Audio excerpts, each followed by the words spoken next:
पंजाब यानी कि 5 दरियाओं की सरजमीन। इस पंजाब की हजारों साल पुरानी तारीख में कई कहानियां छुपी हुई हैं। जी हाँ, अगर आप सोचते हैं कि पंजाब सिर्फ पाकिस्तान और हिंदुस्तान से है तो नहीं। आज आपको एक ऐसी तहजीब के बारे में बताएंगे जो तब वाक़या थी कि जब ना तो हिंदुस्तान था और ना ही पाकिस्तान। इस अजीम तहजीब का नाम हड़प्पा था। टाइम लाइन्स अनटोल्ड में आप सबका खुशामदीद। जैसा कि पिछली किस्त में आपने देखा कि तारिक बिन ज़ियाद ने कैसे स्पेन को फतह किया, कैसे इतनी फतवात समेटी और फिर कैसे मुफलिसी का दौर देखने को मिला। आइए आज एक नए बाब की तरफ चलते हैं, एक नई तारीख की तरफ चलते हैं। पंजाब की तारीख। पंजाब की तारीख जहाँ तक मौरिखीन और किताबों लिखने वालों ने देखी है, हड़प्पा से शुरू होती है।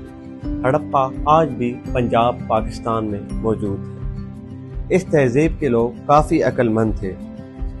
उन्होंने उस दौर में भी पुख्ता घर बना रखे थे, पुख्ता सड़कें तक बना रखी थी और अनाज ज़ख़ीरा करने के लिए गोदाम तक बना रखे।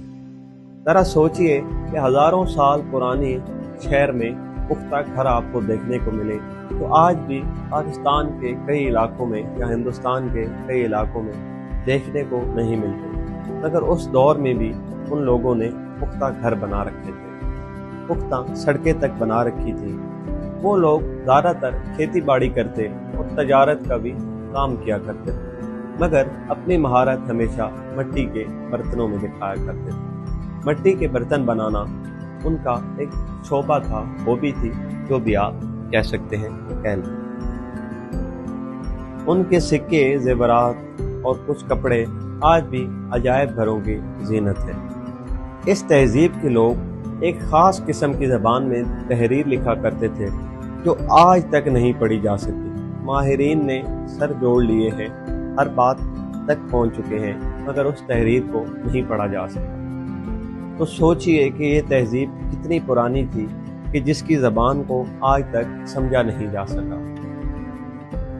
हड़प्पा की तहजीब के लोग काफ़ी साफ सुथरे रहने वाले थे, इसलिए उन्होंने अपनी नालियां भी पक्की बनवा रखी थी ताकि कहीं कीचड़ न हो, पानी न गिरे या कुछ गंदगी वगैरह न फैले। मगर कहते हैं कि तारीख हमेशा एक सी नहीं रहती। आप सब देख चुके हैं कि कैसे तारिक बिन ज़ियाद ने स्पेन को फतह किया और फिर कैसे मुफलिसी का दौर गुजार दिया। तकरीबन 1500 साल कबले मसीह आर्या ख़ानदान की इस खित्ते में आमद हुई। जी हाँ, यही वो दौर था जब हिंदुओं ने पंजाब में अपने पांव जमा लिए। आर्या ख़ानदान के लोग कैसान भी थे और जंगजू भी थे। उन लोगों ने अपनी सकाफत और मज़हब के असरात पंजाब पर छोड़ दिए।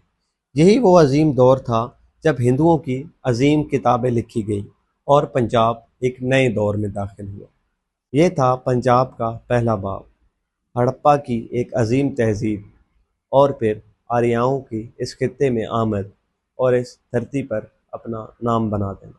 मगर पंजाब की तारीख अभी ख़त्म नहीं हुई। अभी बहुत सी बातें बाकी हैं जो आपको बतानी हैं। आपको बताना है कि कैसे इस्लाम इस खित्ते में दाखिल हुआ और फिर कैसे लाहौर तहजीब व तमद्दन का गहवारा बन गया।